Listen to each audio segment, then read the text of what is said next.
আন্তর্জাতিক ফুটবল থেকে অবসরের ঘোষণা দিলেন উরুগুয়ের সর্বোচ্চ গোলদাতা লুইস সুয়ারেজ। শনিবার প্যারাগুয়ের বিপক্ষে বিশ্বকাপ বাছাইয়ের ম্যাচে নিজের দেশের জার্সিতে শেষবারের মতো মাঠে নামবেন সুয়ারেজ।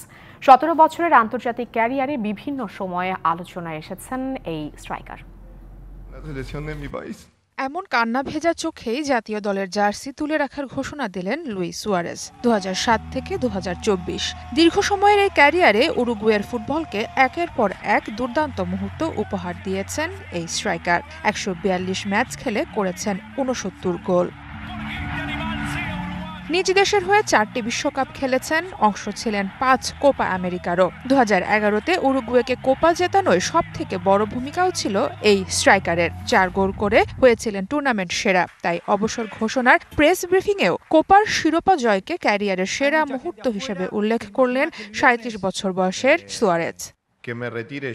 কোনোভাবেই আমি কোপা আমেরিকার শিরোপা জয়কে অন্য কিছুর সাথে তুলনা করতে চাই না। আমার ক্যারিয়ারের সেরা মুহূর্ত ছিল সেটা।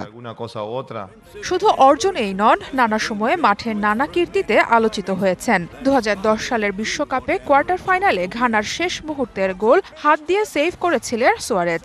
এই কীর্তিতে তিনি লাল কার্ড দেখে মাঠের বাইরে গেলেও ম্যাচ টাইব্রেকারে জিতেছিল উরুগুয়ে। আর 2014 বিশ্বকাপে তার কামড়কাণ্ডের সাথে অপরিচিত নন ফুটবল প্রেমীরা। ইতালির জর্জো কিয়েল্লিনিকে কামড়ে দিয়ে 4 মাসের নিষেধাজ্ঞাও পেয়েছিলেন সুয়ারেজ।